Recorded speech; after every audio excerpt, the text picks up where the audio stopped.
अस्सलाम वालेकुम नाज़रीन, मैं हूं अहमद हसन और आप देख रहे हैं डिवीज़न साहिवाल न्यूज़। प्रोग्राम सवालात के खेब के साथ मैं हूं अहमद हसन और आज का हमारा सवाल है कि 100 में से 10 को कितनी बार निकाला जा सकता है। आइए देखते हैं कि स्टूडेंट इस पर क्या जवाब देते हैं। अच्छा बच्चे, मेरा आपसे सवाल है कि 100 में से 10 को कितनी बार निकाला जा सकता है।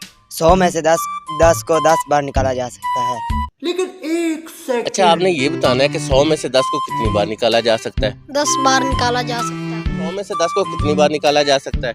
एक दफा, एक बार।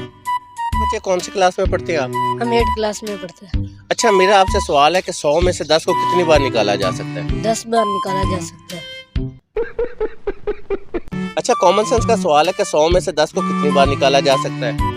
100 में से 10 को 10 बार निकाला जा सकता है। आपसे सवाल है कि 100 में से 10 को कितनी बार निकाला जा सकता है। 100 में 10 को एक बार निकाला जाता है। अच्छा, कॉमन सेंस का बच्चे सवाल है कि 100 में से 10 को कितनी बार निकाला जा सकता है। एक बार। बेटा, कॉमन सेंस का सवाल है कि 100 में से 10 को कितनी बार निकाला जा सकता है। 100 में से 10 को एक बार निकाला जा सकता है। फिर आपसे सवाल है कि 100 में से 10 को कितनी बार निकाला जा सकता है। 100 में से 10 को 10 बार निकाला जा सकता है। तो जी नाज़रीन, ये था हमारा आज का प्रोग्राम जिसका दुरुस्त जवाब था 100 में से 10 को एक बार ही निकाला जा सकता है, क्योंकि पीछे 100 मुकम्मल नहीं बचता। अगले प्रोग्राम तक दीजिए इजाजत। अल्लाह हाफ़िज़।